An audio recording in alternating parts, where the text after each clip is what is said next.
This is very nice for any Jaguar lovers because there's not a lot of Jaguar kits available at all. Hello, this is BJ from Hearns Hobbies, and today I'm going to be looking at one of these kits. What is it? It's one of them. Pretty classic Jaguar XJ-S. This is HE, and this is a Tom Walkinshaw version that was raced at the Macau race in 1984. So very classical shape. I mean, very typical racing Jaguar of the time. Did used to see some of these on the roads, and they used to look incredibly classy when they were around on the driving in real life. Okay, so let's have a look at this closer. All right, here we go. We've got a really nice box art photo, obviously, of the actual car. Now, these are actually XJ-S sponsored cars, and with tobacco sponsorship, XJ-S has actually been removed from the boxing, so you can't see that. But if you can just imagine pure black, gloss black with gold lettering and pinstripes, quite classical livery. Okay, so let's have a look inside.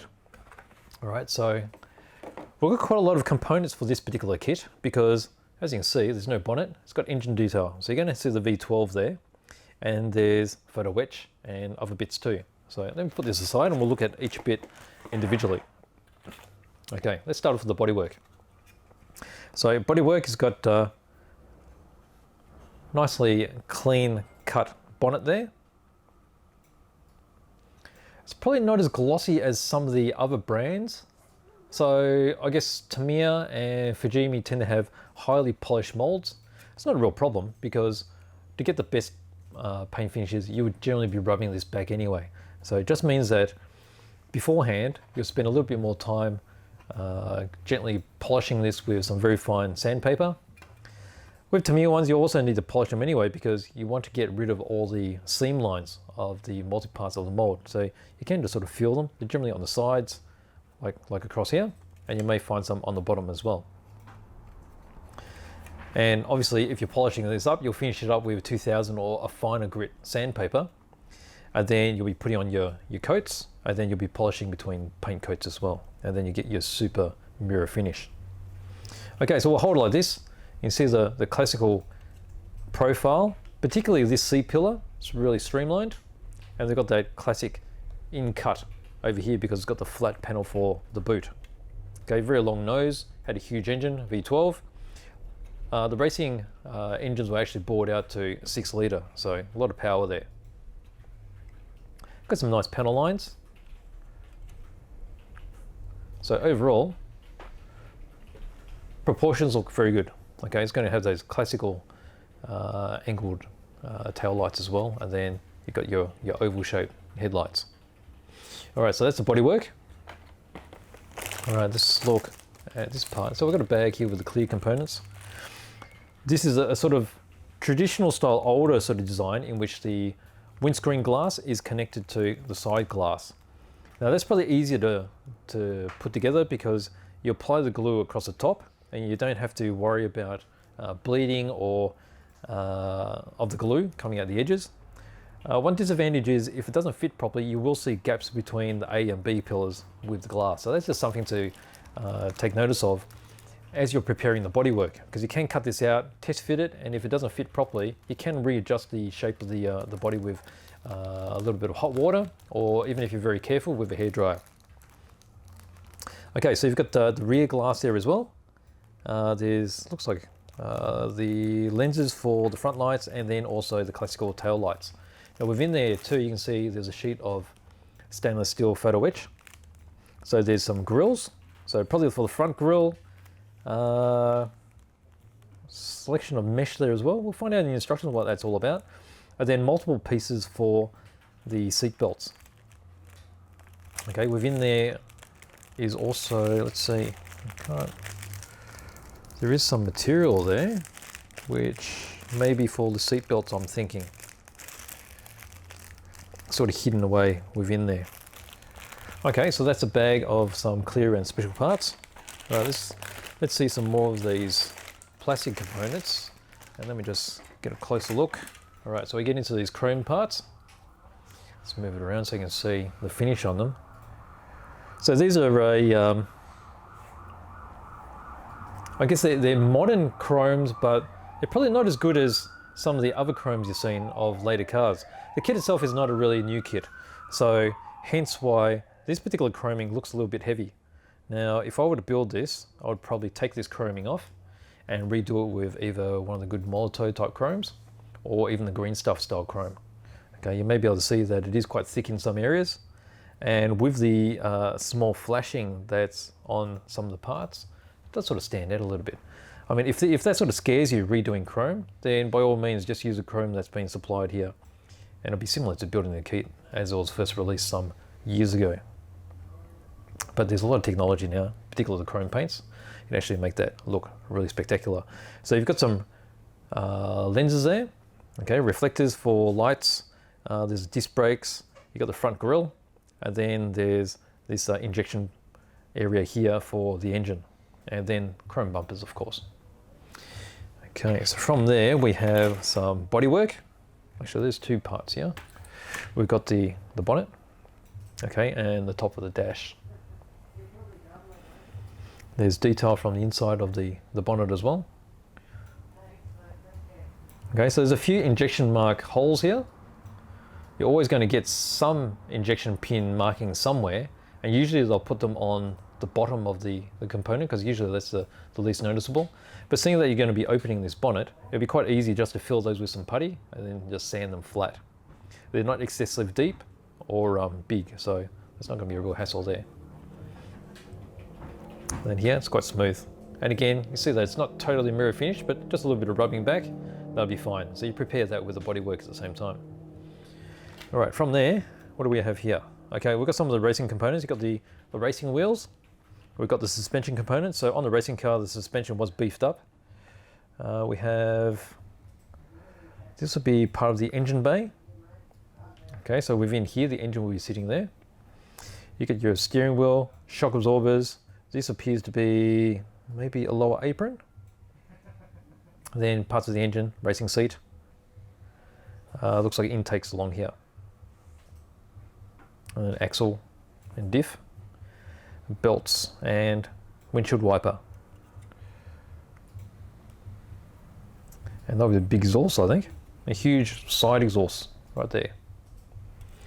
Okay, so from there we've got this part here. Okay, so you've got another apron here. This is probably the rear apron. Looks like markings here for the actual standard car's exhaust. We've got disc brakes, steering rod, and then roll cage. Obviously racing cars will have a roll cage on the inside. You've got the bathtub here. I guess you call it, I always call this a bathtub. This is actually the interior tub.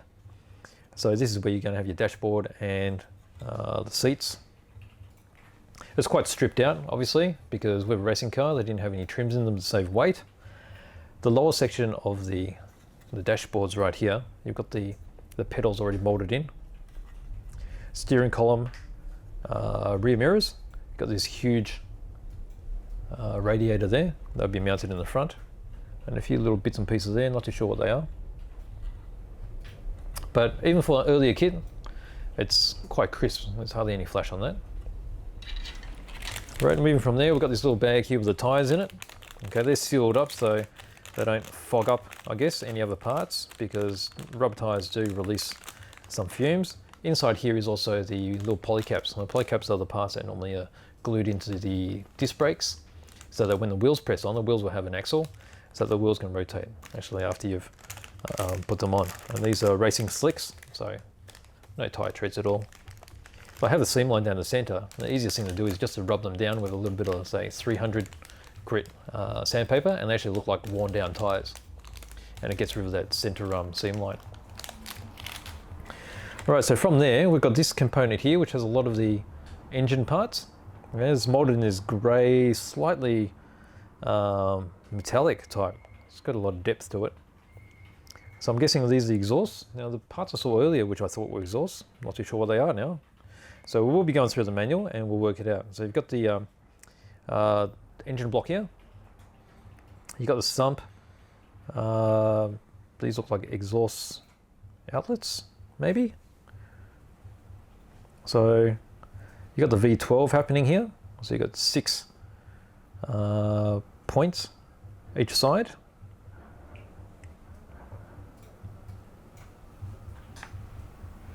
All these parts look quite nice.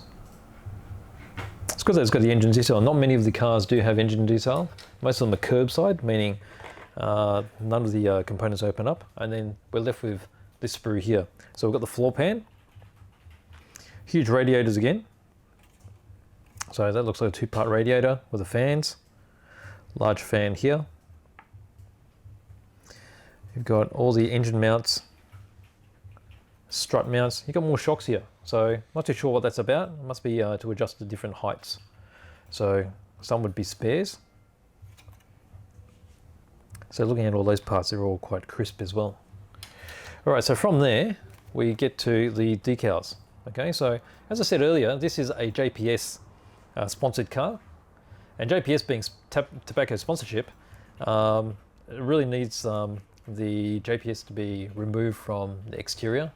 But you'll notice that they do have the JPS that can be configured with individual components on the decal sheet. Maybe I'll just see it here.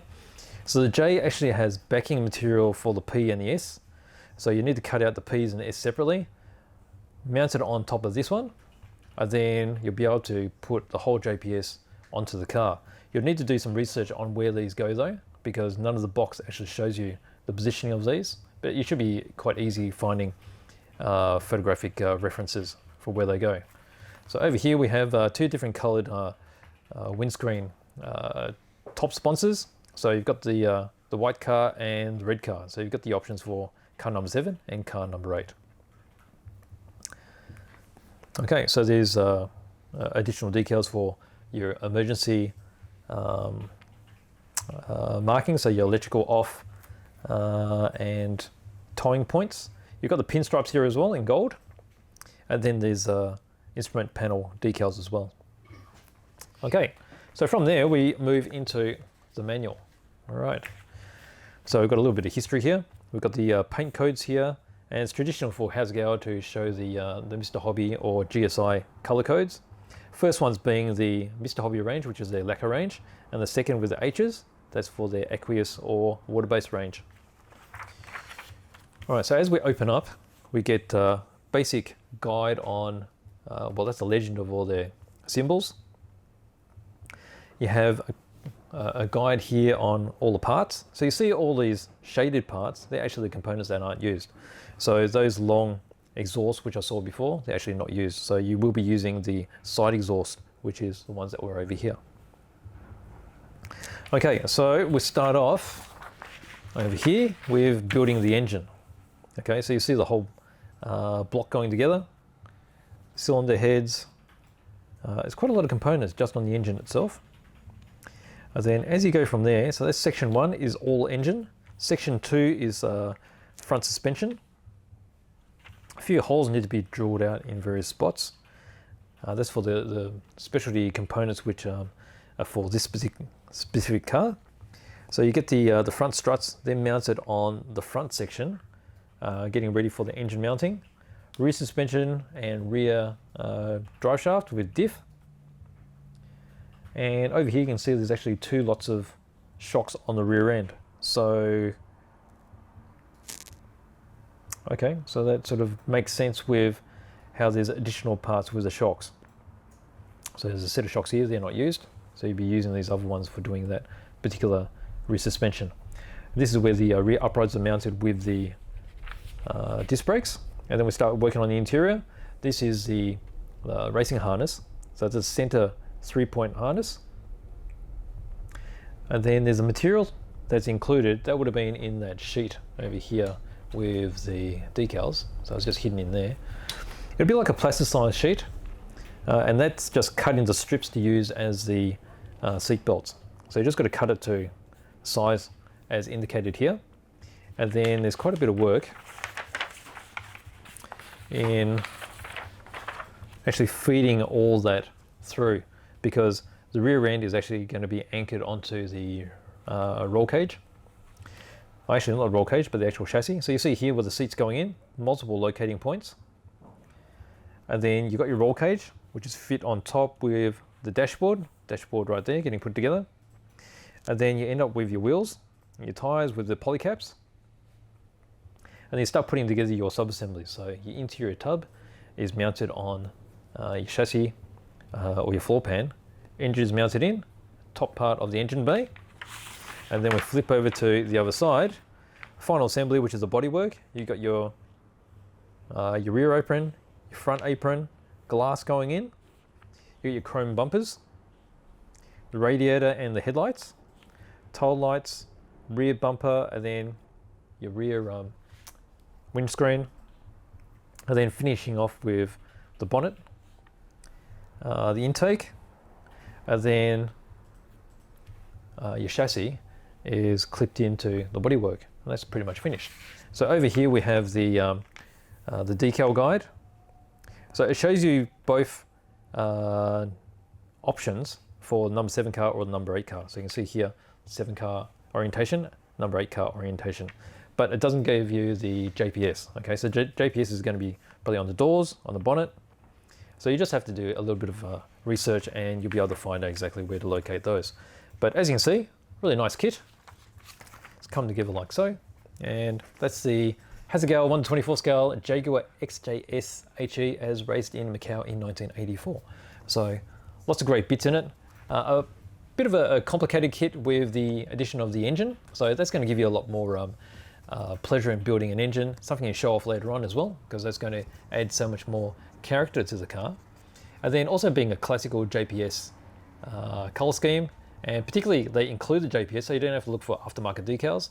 You can build it straight out of the box as a JPS authentic looking car. So there we go, give that a go. This is very nice for any Jaguar lovers, because there's not a lot of Jaguar kits available at all. So there we go, very nice kit. And if you have any questions, please leave them in the comments below. Thank you for watching.